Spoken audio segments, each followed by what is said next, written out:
Widi dan Mega tak gentar diserang jaksa, percaya diri berkat suruhan Kapolri. Akhirnya terjawab alasan saksi sidang peninjauan kembali kasus Vina Cirebon, Mega Lestari dan Widya Sari berani melawan Jaksa Penuntut Umum, JPU. Mega dan Widi tak gentar saat dicecar sejumlah pertanyaan oleh JPU di sidang PK6 terpidana. Bahkan keduanya sempat menjawab pertanyaan jaksa dengan nada nyolot. Widi dan Mega pun sampai diingatkan oleh Ketua Majelis Hakim Ari Ferdian. Tak hanya itu saja, Widi dan Mega juga tak gentar diserang oleh pengacara Ibtu Rudiana, Pitra Romadoni. Bahkan keduanya santai saja saat diserang oleh pengacara Suroto, Rasman Arif Nasution. Kemunculan Widi dan Mega setelah 8 tahun ini dipertanyakan oleh Rasman.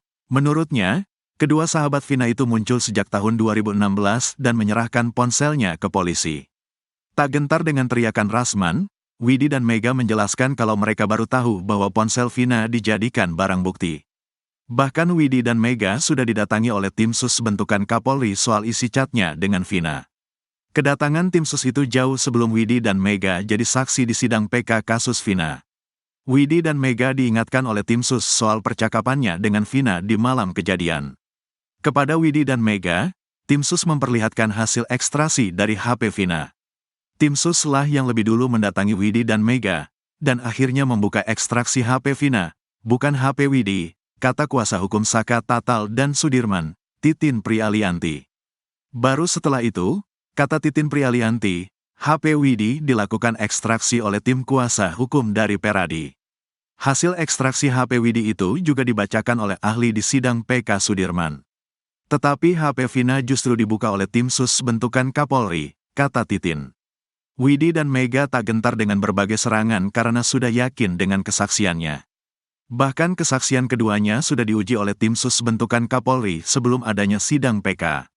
Itulah sebabnya kenapa Widi dan Mega punya keyakinan yang sangat kuat, mampu bersaksi dan itu benar-benar terjadi peristiwanya, kata Titin lagi. Terutama soal chat terakhir Widi dengan Vina pada pukul 22.14 waktu Indonesia Barat. Sebab isi chat Widi dengan Vina itu juga sudah dikonfirmasi oleh tim sus sambil mencocokkan hasil ekstraksi. Karena tim sus juga mengingatkan kepada Widi dan Mega, pernah gak terjadi komunikasi seperti itu, ujar Titin. Meski awalnya sempat lupa, Widi dan Mega justru kembali mengingat percakapan itu berkat kedatangan tim sus. Setelah dibuka ekstraksi HP Vina dan diingatkan apa saja kalimat yang tertera di percakapan tersebut, akhirnya Widi dan Mega betul-betul secara utuh mengingat peristiwa itu detail dengan waktunya, ungkap Titin Prialianti. Sehingga menurut Titin Prialianti, kepercayaan diri Widi dan Mega itu tak terlepas dari bantuan tim sus. Itu sebetulnya atas bantuan tim sus bentukan Kapolri, dan itu sudah saya konfirmasi pada Widi dan Mega, jelasnya.